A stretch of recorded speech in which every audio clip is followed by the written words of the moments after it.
मुंबईतील लोअर परळ परिसरामध्ये झाड कोसळलेलं आहे। सतत पडणाऱ्या पावसामुळे काही वेळापूर्वी मोठं झाड कोसळलेलं आहे। दृश्य आपण पाहतोय मुंबईच्या लोअर परळ परिसरातली ही दृश्य आहे। सतत पाऊस सुरू आहे आणि त्यामुळे मोठं झाड कोसळलेलं आहे। मोठं नुकसान या सगळ्या परिसराचं झालेलं आहे असंही या दृश्यांमध्ये आपल्याला पाहायला मिळतंय। झाडाचा आकार मोठा असल्याचं सुद्धा दृश्यांमध्ये दिसत आहे। प्रतिनिधी श्रेयस सावंत आपल्यासोबत जोडले गेलेले आहेत, या संदर्भातले तपशील देतील। श्रेयस। विक्रांत, खऱ्या अर्थानं मी त्याच परिसरात आहे। तो बघू शकतोस पेनिन्सुलाचा हा संपूर्ण कंपाऊंड आहे पेनिन्सुला बिल्डिंग समोर, आणि त्या कंपाऊंड मधलं जे मोठं झाड आहे ते झाड थेट या घरावर पडलेलं आपल्याला दिसून येतंय।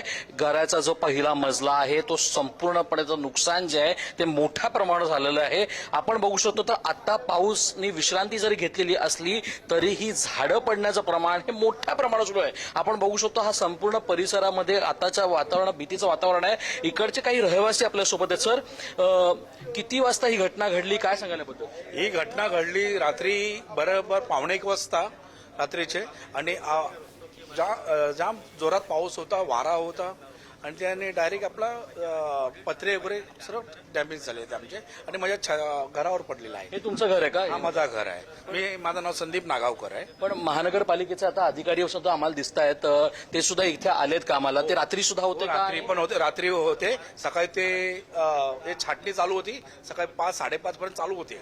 ते आता पण आलेले आहेत, आताही काम करतायत।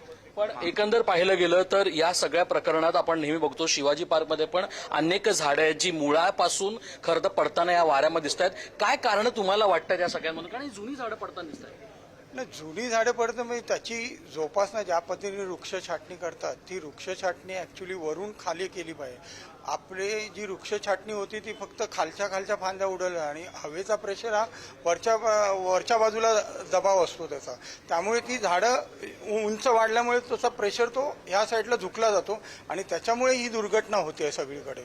तुम्ही बघू शकता लोअर परेलचं आपण आता इकडे आहोत। आपण अनेक लोकांना इथं उभा असतो, 2-3 घरं आहेत, ती घरापासून आता आपल्या घरात राहायचं कसं हा देखील प्रश्न या परिसरात विक्रांत आपण बघू शकतो। लोकांना पडलं दिसतं, त्यांच्या घरासमोरच झाड पडलंय। त्यासोबत आता महापालिकेचे जे अधिकारी आहेत ते सुद्धा आता संपूर्ण पाहणी करताना या परिसरात दिसत आहेत। हा संपूर्ण शेड आहे, शेडच्या इकडे मंदिर आहे, आणि मंदिरच्या इथं तो संपूर्ण झाड जे पडलंय, खरं तर मंदिर आणि शेड असल्यामुळे कदाचित फक्त पहिल्या मजल्यापर्यंत ही गोष्ट घडलेली आपण असं म्हणू शकतो। कारण एकंदर पाहिलं गेलं सर्वात महत्वाचं हे मंदिर आहे, आणि हे झाड त्या मंदिराच्या वटवृक्ष होतं तिथेच पडलेलं आहे। या सगळ्यानंतर विक्रांत अनेक प्रश्न आता उद्भवत आहेत। एकीकडे पावसाने विश्रांती जरी घेतलेली असेल जसं मी म्हणालो, पण झाड तुटण्याचं प्रमाण, पडण्याचं प्रमाण मुंबईत काही कमी झालेलं दिसत नाहीये, आणि हे चित्र आता लोअर परळ दादर परिसराला पाहायला मिळतं। विक्रांत, धन्यवाद श्रेयस, तुम्ही दिलेले सगळं सविस्तर